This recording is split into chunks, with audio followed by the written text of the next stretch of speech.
The first time I saw him, he was nothing more than a silhouette against the setting sun, a slender figure framed by the weathered fence posts of the Yoder farm. I had been adjusting my camera's aperture, trying to capture how the golden hour light spilled across the freshly harvested wheat fields when I noticed him watching me. When our eyes met, he didn't look away like most people would.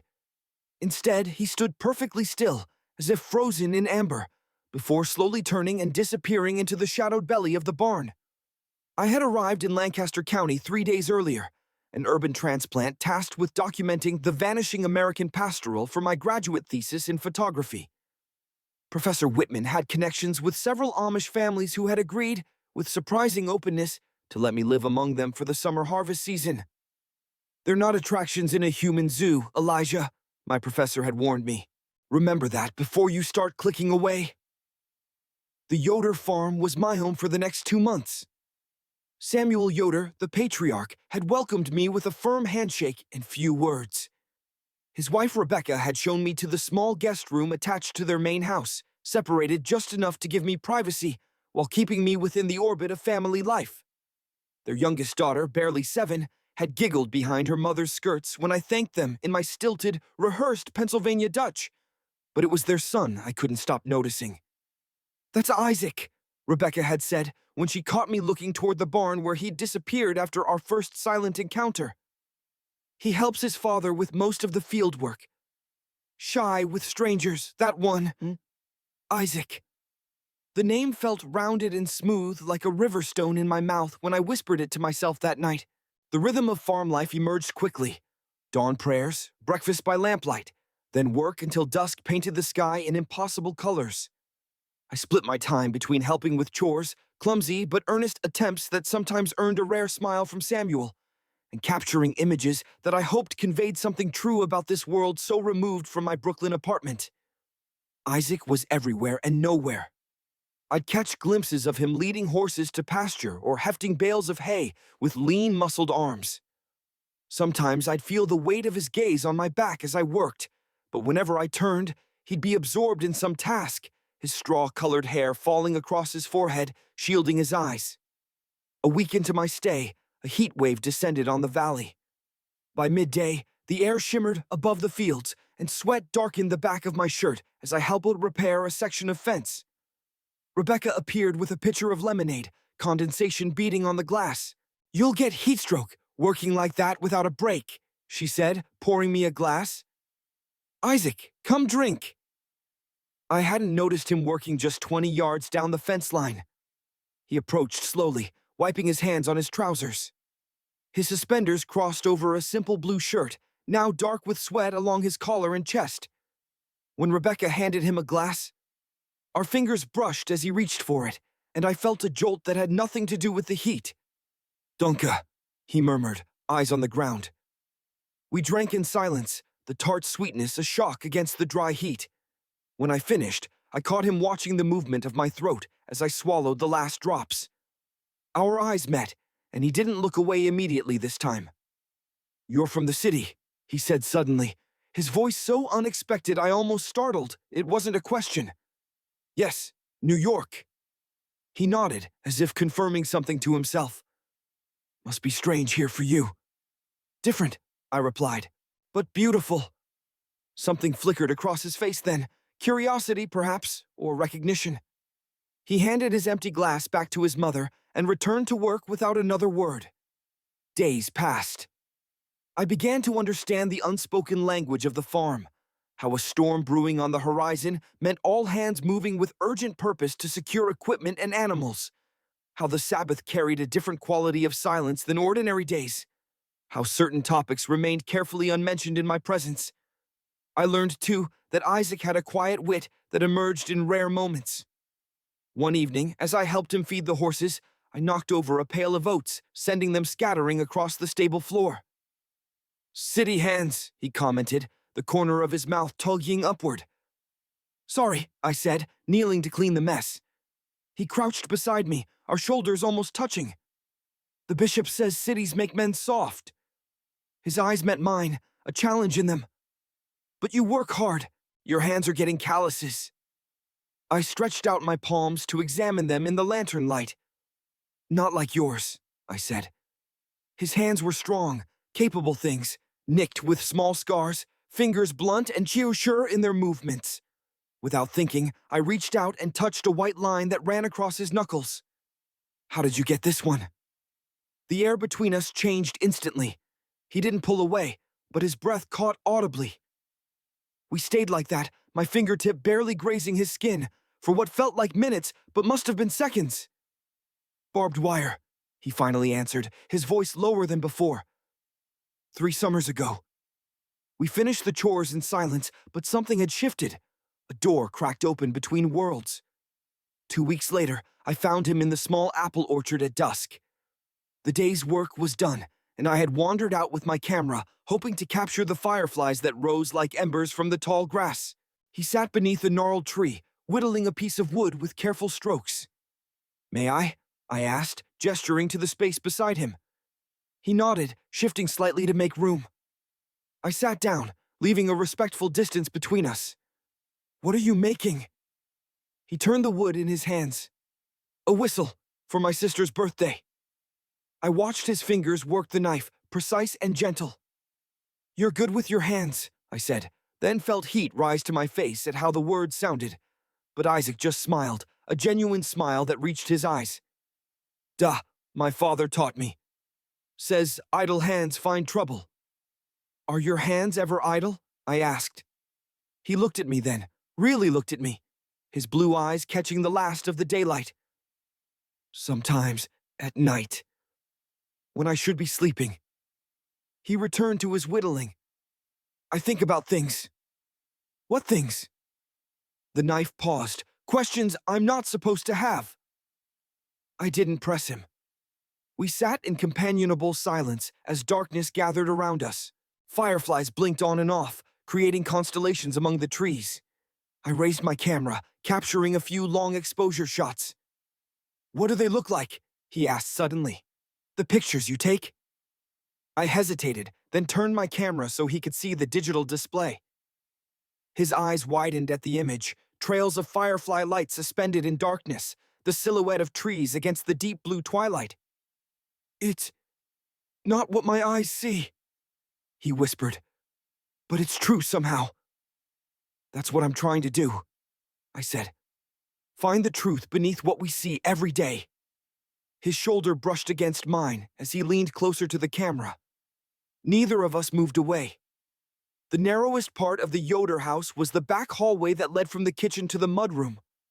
One morning, as I headed out to help with the milking, Isaac was coming in with an armful of firewood. The passage was too tight for us to pass without touching. We did an awkward dance, him pressing his back against one wall, me sliding past with a murmured sorry. Time seemed to slow as our bodies moved within inches of each other. I could smell the wood smoke on his clothes, see a small cut on his chin from shaving.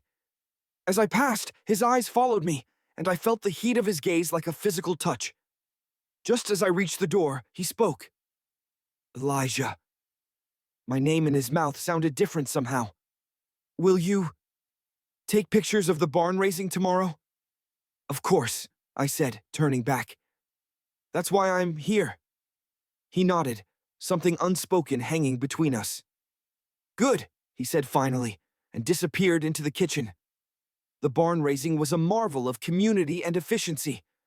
By mid-morning, the frame stood tall against the blue sky, and by late afternoon, the structure was nearly complete. I moved among the workers, capturing the organized chaos, the easy camaraderie, the sweat and strain and satisfaction. Isaac worked alongside his father and uncles, his movements sure and practiced. Occasionally, our eyes would meet across the busy yard, a moment of connection amid the activity. Once, when he climbed to secure a beam high above the ground, I found myself holding my breath until he was safely down again. As the sun began to set, dark clouds gathered on the horizon. The women called everyone to the tables set up under the trees, laden with food for the workers. I sat with the younger men, listening to their conversations, most in Pennsylvania Dutch, though they would switch to English when addressing me directly. Isaac sat across from me, quiet amid the banter. When he passed me a basket of rolls, our fingers touched again, and I saw his Adam's apple bob as he swallowed hard. Thunder rolled in the distance. Storm's coming, Samuel announced. We'll finish the roof tomorrow. Everyone should head home before it hits. Families began gathering their things, thanking the Yoders for the meal. I helped clear tables as the first fat raindrops fell. By the time we'd brought everything inside, the storm had arrived in earnest. Rain coming down in sheets, lightning splitting the sky. The animals, Isaac said suddenly, looking toward the old barn where the horses were stabled. I checked them earlier, his father replied. They're fine for the night. Isaac frowned. Daisy was nervous with the thunder this morning. I want to make sure she's settled. Samuel sighed but nodded. Be quick about it. Isaac grabbed a lantern and headed for the door. Without thinking, I said, I'll help, and followed him into the downpour. We ran across the yard, rain soaking us within seconds. The old barn door creaked as Isaac pushed it open, the familiar smells of hay and horses enveloping us as we stepped inside. He hung the lantern on a hook, casting long shadows across the wooden floor. The mare in the last stall, he explained, moving down the center aisle. She's young, easily spooked. I followed him, watching as he spoke softly to the nervous horse, stroking her neck until she calmed. His gentleness with the animal made something tighten in my chest.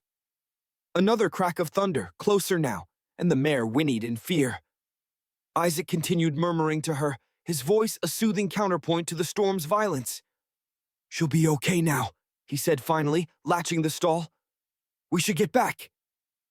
But as we turned toward the door, a blinding flash of lightning was followed immediately by an explosive crack of thunder that shook the barn. The mare reared in her stall, and I stumbled backward in startled reflex. The storm's right overhead, I said. Maybe we should wait a few minutes before heading back. Isaac hesitated, then nodded toward the ladder. We can wait in the hayloft. It's drier up there if the roof starts leaking. I followed him up the wooden rungs into the loft. It was warmer here, the air heavy with the sweet smell of hay. Isaac set the lantern down, casting our shadows large against the rafters. Rain drummed on the roof, creating a cocoon of sound around us. We sat a few feet apart, our wet clothes clinging uncomfortably. I ran a hand through my soaked hair, pushing it back from my forehead. When I glanced over, Isaac was watching me, his expression unreadable in the dim light. You're shivering, he said. I hadn't noticed until he mentioned it. The rain was cold. He moved closer then, settling beside me in the hay. Body heat, he explained, his voice slightly higher than usual. That's what my father always says. If you're caught in bad weather, share body heat. Our shoulders touched, then our sides. I could feel the solid warmth of him even through our damp clothes. Neither of us spoke for several minutes, listening to the storm rage outside. Elijah, he said finally, my name barely audible above the rain. Can I ask you something? Of course. He pulled his knees up to his chest, wrapping his arms around them. Do you ever feel something strange when you look at someone? My heart began to pound so loudly I was certain he could hear it. Strange how? He was silent for so long I thought he decided not to continue. Then, like you can't breathe right, like your skin feels too tight. Like you want to be closer to them, but you're also scared to be closer. His voice dropped to a whisper. Like you think about them when you shouldn't be thinking about them. I turned to look at him fully then. In the lantern light, his face was all planes and shadows, his eyes reflecting the small flame. His hair had begun to dry in places, curling slightly at the ends. He looked younger somehow, vulnerable in a way I hadn't seen before. Yes, I said simply. I know that feeling. He exhaled shakily. I didn't think... I was taught. He trailed off, struggling for words. There are things we don't speak of, things that are... forbidden? I offered gently. He nodded, picking at a loose thread on his trousers. I prayed about it. For it to go away. But it didn't. A lump formed in my throat. I knew what it had cost him to say this much. Sometimes, I said carefully, the things we feel aren't wrong, even if we've been told they are. His knee was touching mine now, our bodies having drifted closer without conscious thought. I could feel the warmth radiating from him, could smell the rain on his skin, mixed with sweat and hay and something distinctly him. "I don't know what this is," he whispered, staring at the point where our knees touched. "But I don't want it to stop." The lantern flickered, sending shadows dancing across his face. Outside, the storm began to move away, thunder now a distant rumble. We should have been heading back to the house, where his family would be wondering about us. Instead, we sat frozen in this moment, on the precipice of something both of us recognized but couldn't name. In the dim, hay-scented silence, Isaac turned toward me. Slowly, as if approaching a skittish animal, he raised his hand. I felt his fingers, calloused but infinitely gentle, brush against my jaw. The touch sent electricity coursing through me. "Show me," he breathed, the words barely audible. My heart hammered against my ribs as I looked into his eyes, wide and uncertain, yet filled with a courage that humbled me. The world narrowed to this moment, this boy, this impossible question hanging in the air between us. His fingers trembled against my skin. "Show me," he repeated, and this time I knew exactly what he was asking for. His fingers trembled against my skin. "Show me," he repeated, and this time I knew exactly what he was asking for. I gently took his wrist, feeling his pulse racing beneath my thumb. The lantern cast half his face in shadow, the other half glowing amber, his eyes reflecting pinpricks of light. For a moment, I couldn't move, caught between desire and the weight of responsibility. This wasn't just any moment of attraction. This was something far more consequential. I pulled back slightly. "Isaac, do you understand what you're asking?" His hand remained suspended between us, uncertain now. "I think so," he whispered, eyes searching mine. "Or maybe I don't, but I feel it here." He pressed his other hand against his chest. "Like something alive." The rain drummed steadily overhead, cocooning us in white noise. A flash of lightning briefly illuminated the entire loft, revealing the vulnerability etched across his features. In that instant, I saw everything. His confusion, his courage, his fear, and something else. Something raw and hopeful. "I don't have words for it," he continued, voice barely audible above the storm. "I just know it feels like something true." Something true. The simplicity of his phrasing struck me. How many years had I spent in Brooklyn, navigating the complex language of attraction and identity, when here was this boy who had distilled it to its essence.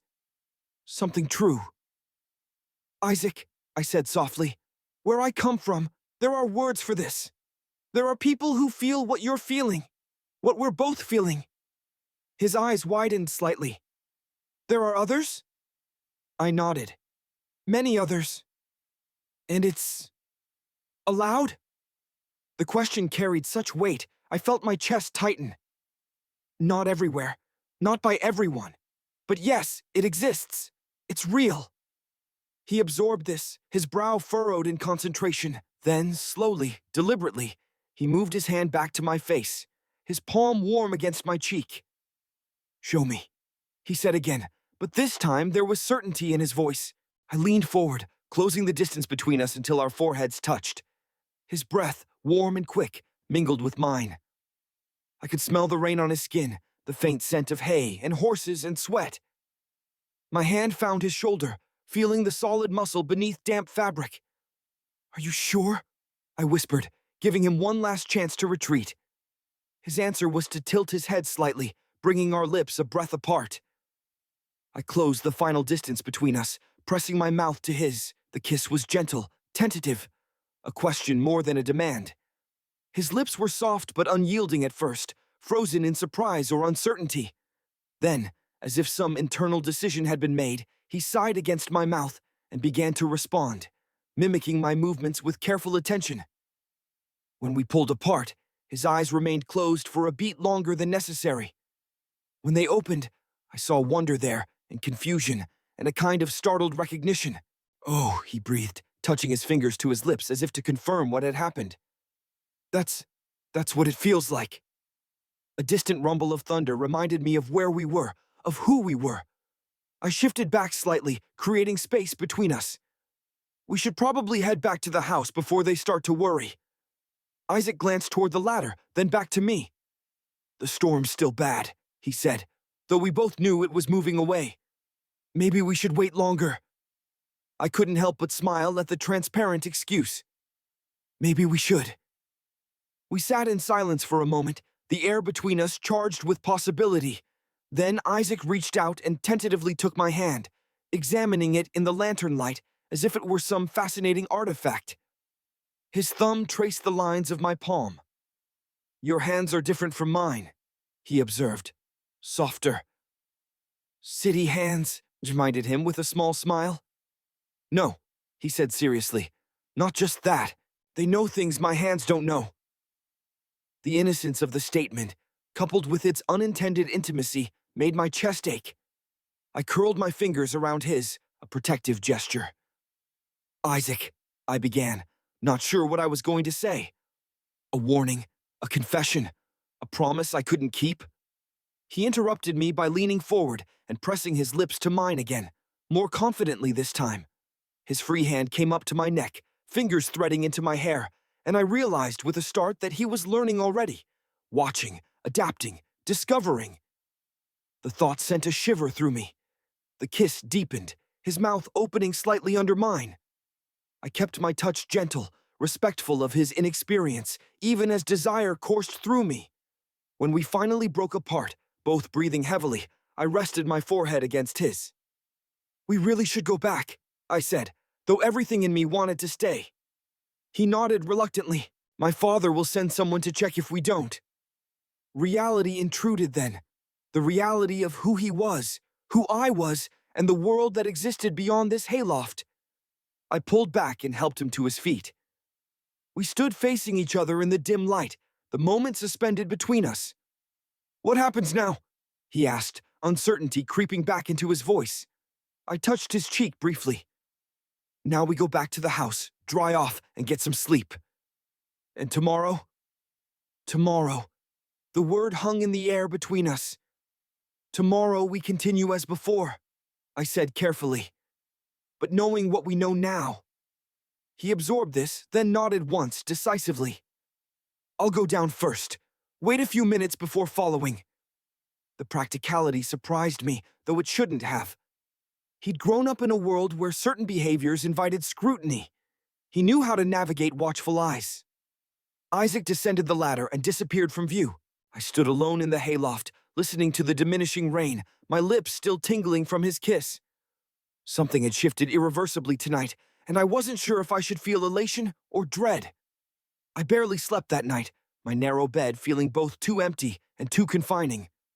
Every time I closed my eyes, I saw Isaac's face in the lantern light, felt the tentative pressure of his lips, heard his voice, asking me to show him what he couldn't name. When dawn broke, I rose and dressed quietly. The household was already stirring. I could hear Rebecca in the kitchen, the soft murmur of early morning conversation. I splashed cold water on my face, trying to wash away the evidence of my sleepless night, and headed downstairs. The family was gathered around the breakfast table, Samuel reading from the Bible by the light of an oil lamp. Isaac sat with his head bowed, his hair still damp from washing. He didn't look up as I entered, but I saw his shoulders tense slightly. Good morning, Rebecca greeted me. Sleep well? Yes, thank you, I lied, taking my seat across from Isaac. Samuel closed the Bible. The new barn roof needs finishing today. The rain is cleared. Prayers were said, and food was passed. I tried not to stare at Isaac, but my eyes kept finding him, the curve of his neck as he bent over his plate. Yahoo! The careful way he buttered his bread, the shadow of stubble along his jaw. Once, he glanced up and caught me looking. A flush spread across his cheekbones, but his eyes held mine for a beat longer than necessary before dropping back to his food.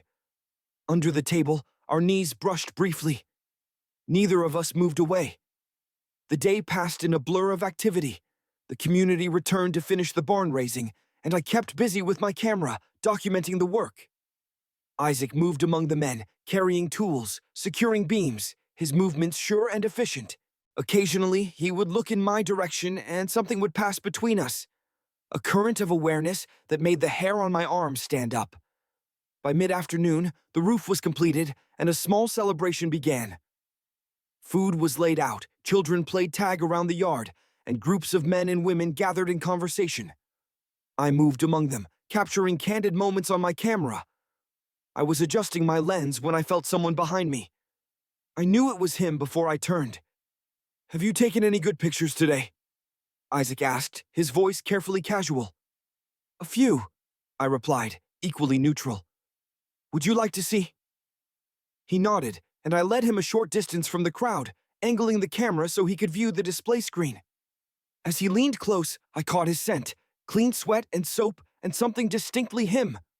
"This one's good," he said, pointing to an image of two elderly men raising a beam together, their faces etched with concentration and shared purpose. "I like how their expressions mirror each other," I agreed. His finger brushed mine on the camera, and we both went still. For a moment, we stood frozen, barely breathing, hyper-aware of that small point of contact. "Elijah," he said softly, my name a question in his mouth. Before I could respond, Samuel's voice called out, "Isaac, come help with the wagon!" He stepped back immediately, the moment broken. "I should go," he said, not meeting my eyes. "Thank you for showing me the pictures." I watched him walk away, his back straight, his stride measured. To anyone else, he would have looked completely normal. But I had felt the tremor in his hand when our fingers touched. That night, I sat on the porch steps after dinner, watching fireflies rise from the fields as darkness settled over the farm. The Yoder family had retired early, exhausted from the barn raising, but I was too restless for sleep. I heard the screen door open and close behind me. I didn't need to turn to know who it was. Isaac sat beside me on the steps, leaving a careful few inches between us. For several minutes, we said nothing, just watching the blinking lights of the fireflies and listening to the chorus of crickets. "I dreamed about it," he finally said, so quietly I almost missed it. "About you." I turned to look at him then. In the faint light spilling from the house windows, his profile was etched in silver and shadow. "What did you dream?" I asked, my voice equally soft. He stared straight ahead, that we were still in the hayloft, that the storm never ended. His hands twisted in his lap, that I didn't have to leave. The simple admission hit me like a physical blow. I wanted to reach for him, to pull him close, but we were too exposed here. "I keep thinking about your words," he continued, "that there are others who feel this way, that it has a name." He finally turned to me, his eyes searching mine. "What is that name, Elijah?" I hesitated, weighing my response. "There are several. Gay is one of them. It means men who are attracted to other men." He tested the word silently, his lips forming around it without sound. "Gay," he finally whispered.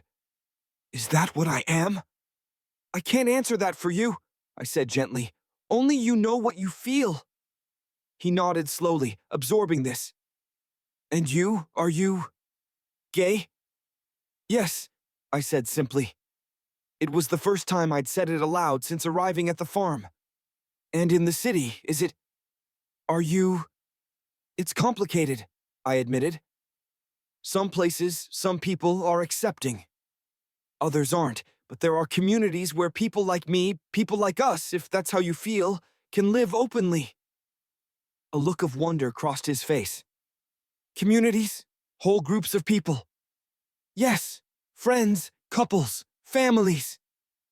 "Families," he repeated, the word holding a particular weight. Then his expression fell. "Not here, though." "No," I agreed softly. "Probably not here." We lapsed into silence again. A dog barked somewhere in the distance. The porch swing creaked gently in the night breeze. "I should go in," Isaac finally said, though he made no move to stand. "Probably," I agreed, equally motionless. Our eyes met, and in that moment, I saw a decision form in his. He leaned forward slightly. "Tomorrow night," he whispered, "after everyone's asleep. Meet me in the old barn." Before I could respond, he rose and disappeared into the house, the screen door closing quietly behind him. The next day dragged endlessly. I helped Samuel repair a fence in the far field, my hands working mechanically while my mind raced elsewhere. Isaac was sent to a neighboring farm to help with threshing and didn't return until late afternoon. At dinner, we were careful not to look at each other too often, though I felt his awareness of me like a physical touch. Night fell. The household settled into sleep. I lay on my bed fully clothed, listening to the creaks and sighs of the old house, waiting until I was certain everyone was deeply asleep. Then I slipped out, moving silently through the darkness toward the old barn. The door hinges protested softly as I eased it open.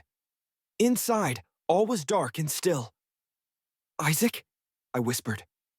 A match flared, and suddenly I could see him, lighting a small lantern near the ladder to the hayloft. He wore simple sleep clothes, loose cotton pants, and a white shirt that looked soft with washing. His feet were bare on the dirt floor. "You came," he said, as if he'd half expected me not to. "Of course I came." He gestured toward the ladder. "I brought a blanket. It's cold up there at night." I followed him up into the familiar space, now transformed by anticipation and memory. He had indeed brought a blanket, a simple quilt that he'd spread over the hay. The lantern cast a warm circle of light around us. We sat facing each other, cross-legged on the quilt. Neither of us seemed to know how to begin. "I kept thinking about it all day," Isaac finally said. "About the kiss." My mouth went dry. "So did I." "I want," he started, then stopped, seemingly at a loss for words. Instead, he reached out slowly and took my hand, turning it palm up in his own. With his other hand, he traced the lines there, a gesture so intimate I found myself holding my breath. "I don't know how to do this," he confessed, still looking at our hands. "I don't know the right way." "There is no right way," I said softly. "Only what feels good to both people." He looked up then, his eyes meeting mine. "Show me what feels good to you." The trust in his request nearly undid me. I leaned forward slowly, giving him time to retreat if he wanted, and pressed my lips to his. Unlike our first kiss, this one deepened immediately, as if we were continuing a conversation that had been interrupted. His hands came up to frame my face, hesitant at first, then more confident as I responded. I guided him gently, showing him with small movements and soft sounds what pleased me. He was an eager student, adapting quickly, his natural instincts good. When I finally pulled back, we were both breathing heavily. "Like that?" he asked, a hint of wonder in his voice. "Just like that," I confirmed, brushing a strand of hair from his forehead. We kissed again and again, each time growing bolder, more certain. His hands began to explore cautiously, my shoulders, my back, the nape of my neck. I kept my own touch gentle, respectful of boundaries I wasn't sure either of us was ready to cross. Eventually, we lay side by side on the blanket, facing each other in the lantern light.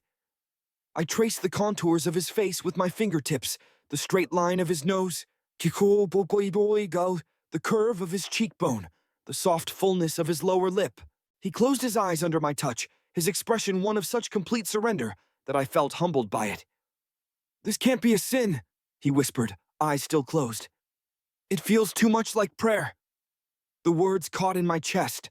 I had no response that wouldn't sound hollow against such raw honesty. Instead, I pulled him closer, wrapping my arms around him. He nestled against me, his head tucked under my chin, our legs tangling together on the narrow blanket. His body was warm and solid against mine, his heartbeat a steady rhythm I could feel through our shirts. "Tell me about it," he said quietly. "The city, where you live. What it's like to be gay." There. I told him then about Brooklyn, about my small apartment with its fire escape where I grew tomatoes in the summer. About the coffee shop on the corner where the barista knew my order by heart. About my friends. Sophia, who made documentary films. Marcus, who taught elementary school. Ravi, who wrote music for indie games. About the neighborhood bar where sometimes on Friday nights, men danced together under colored lights. He listened intently, occasionally asking questions, trying to piece together a world so different from his own. I could feel his mind working, absorbing, imagining. "And do you have... is there someone?" He hesitated. Someone special to you there? No, I said truthfully. Not right now. He was quiet for a moment. Have there been? Before? Yes, I admitted. A few. He nodded against my chest, processing this. Were they good to you? The question surprised me with its simplicity and depth. Some were, some weren't. That's usually how it goes.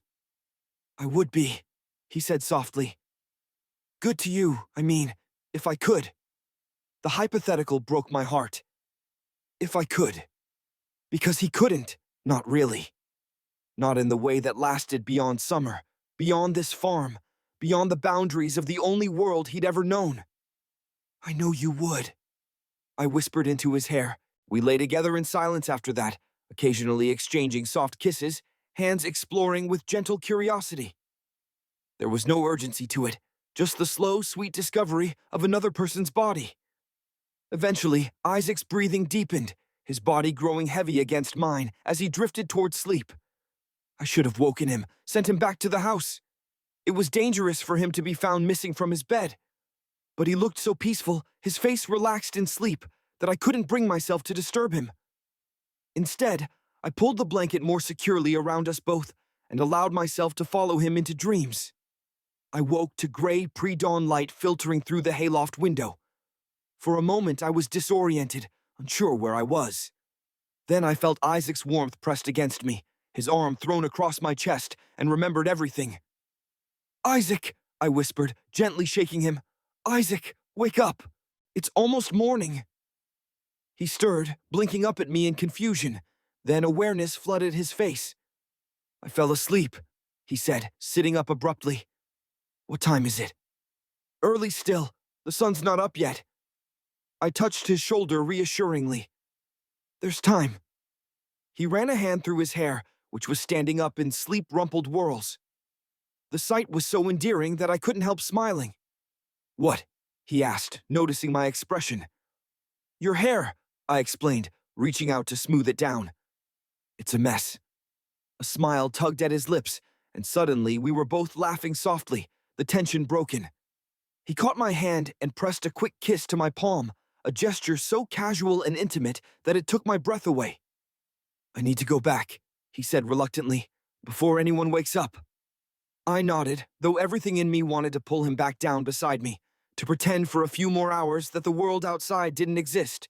He stood and brushed hay from his clothes, then hesitated, looking down at me. Tonight? He asked, the single word holding a wealth of meaning. Tonight, I agreed. He smiled, a real smile that reached his eyes, then descended the ladder and was gone, leaving me alone with the memory of his warmth still clinging to my skin. We fell into a pattern over the next few days. During daylight hours, we maintained a careful distance, interacting only when necessary, though our eyes would find each other across rooms, across fields. At night, we would meet in the hayloft, our sanctuary becoming a world unto itself where time seemed suspended. Each night, Isaac grew bolder, more certain in his desires. His kisses became more demanding, his hands more adventurous. I let him set the pace,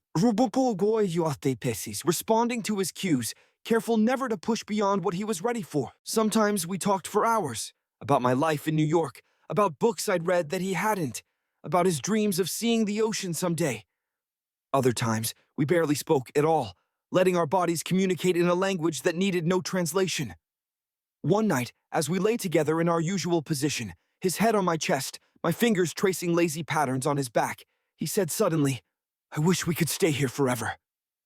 I tightened my arm around him. In this hayloft?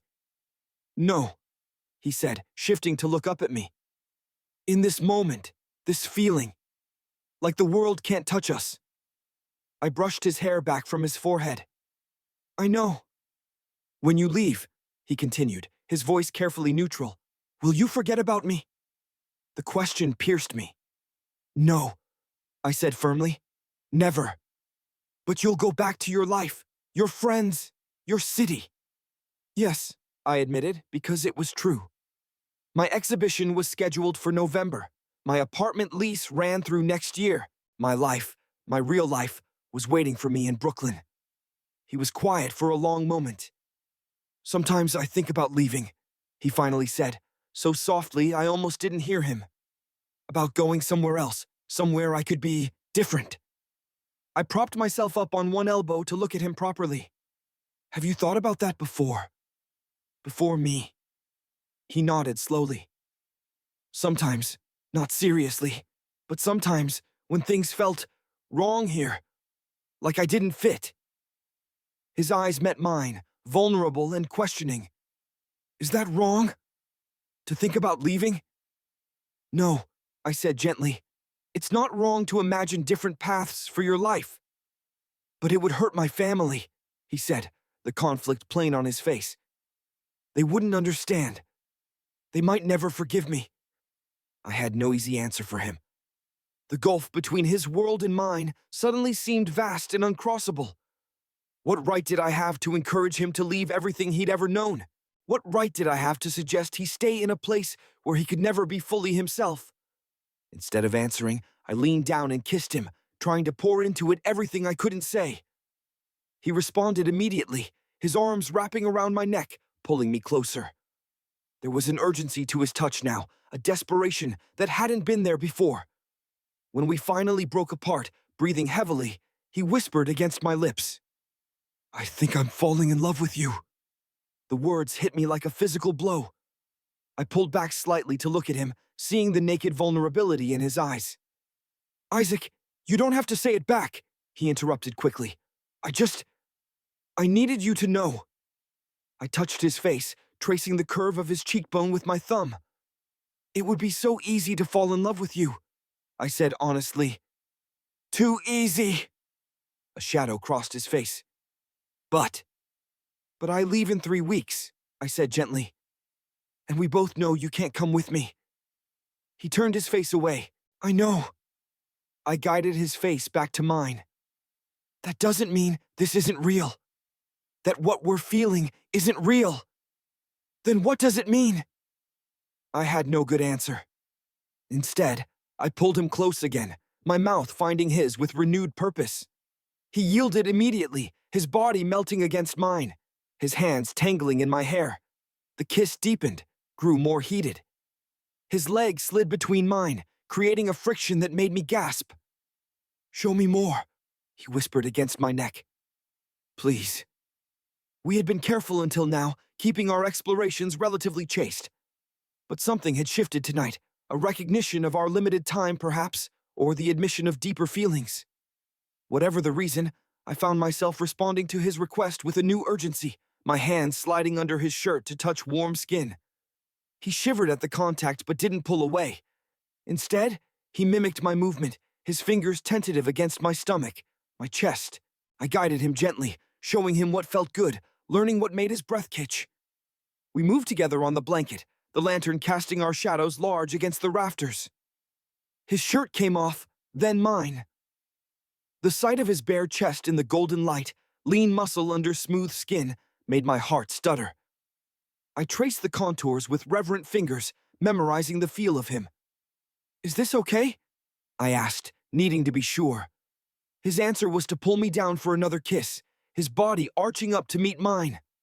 I lost myself in the sensation of skin against skin, in the soft sounds he made against my mouth, in the way his hands grew increasingly confident as they explored. Time blurred. The world narrowed to the points where our bodies connected, to the rhythm we created together. When he finally cried out softly against my shoulder, his body trembling with release, I held him tightly, whispering reassurances into his hair. Afterward, we lay tangled together, catching our breath. He pressed his face into the crook of my neck, and I felt wetness against my skin. He was crying silently. "Isaac?" I said softly, concerned. "Are you okay? Did I—" "No," he interrupted quickly. "No, it's not that. It was perfect." He took a shuddering breath. "I just never knew it could feel like that. Like coming home to somewhere I've never been before." I held him closer, my throat tight with emotion. We stayed like that for a long time, listening to the night sounds of the farm. The distant lowing of cattle, the soft hooting of an owl, the whisper of wind through the trees. Eventually, Isaac's breathing deepened, his body growing heavy with sleep. I should have woken him, sent him back to the house as I always did before dawn. But I was selfish tonight, wanting to hold on to this moment, to him, for as long as possible. I pulled the blanket over us both and let myself drift off, his heartbeat steady against mine. A creak from below startled me awake. Gray pre-dawn light filtered through the small window. Isaac was still asleep beside me, his face peaceful, one arm thrown across my chest. Another creak. Footsteps. I tensed, suddenly fully alert. Someone was in the barn. Isaac! I whispered urgently, shaking him. Wake up! Someone's here! He came awake instantly, years of farm life having trained him to full alertness in seconds. His eyes widened as he registered the footsteps below. My father, he mouthed silently, panic flashing across his face. We scrambled to pull on our discarded shirts, to smooth down the evidence of our night together. Isaac's fingers trembled as he buttoned his shirt, his face pale with fear. The footsteps paused at the base of the ladder. Isaac froze, his eyes meeting mine. In them, I saw raw terror. They'll send me away if they find out, he whispered, barely audible. To relatives in Ohio for correction. It's happened before to others. My blood ran cold at the implication. I reached for his hand, finding it ice cold. Then let's not get caught, I whispered back, squeezing his fingers. We pressed our foreheads together in the dim light, both knowing the moment wouldn't last forever. Below us, the footsteps moved away from the ladder, continuing deeper into the barn. A stall door opened and closed. The morning feeding routine had begun. Isaac's eyes closed briefly in relief, then opened with renewed resolve. Without a word, he pressed a quick, fierce kiss to my lips, then moved toward the ladder. Wait by the back door, he whispered. When you hear the stall door open again, go. I'll create a distraction. I nodded, understanding his plan. He descended the ladder silently, and I followed, careful to make no sound. We crept along the shadowed wall to the rear door of the barn. Through the cracks in the wooden slats, I could see the farmyard, still quiet in the early morning light. Isaac squeezed my hand once more, then slipped away, moving purposefully toward the horse stalls where his father was working. A moment later, I heard him speak. His voice casual, explaining that he'd risen early to check on Daisy, who had seemed unwell the night before. His father's voice responded, suspicious, but not accusatory. Then the stall door opened again. My signal. I slipped out the back door and hurried across the yard to the guest room entrance, my heart pounding in my chest. Once inside, I leaned against the closed door, breathing hard, the reality of what had just happened, what had almost happened, washing over me. The consequences for Isaac would have been devastating.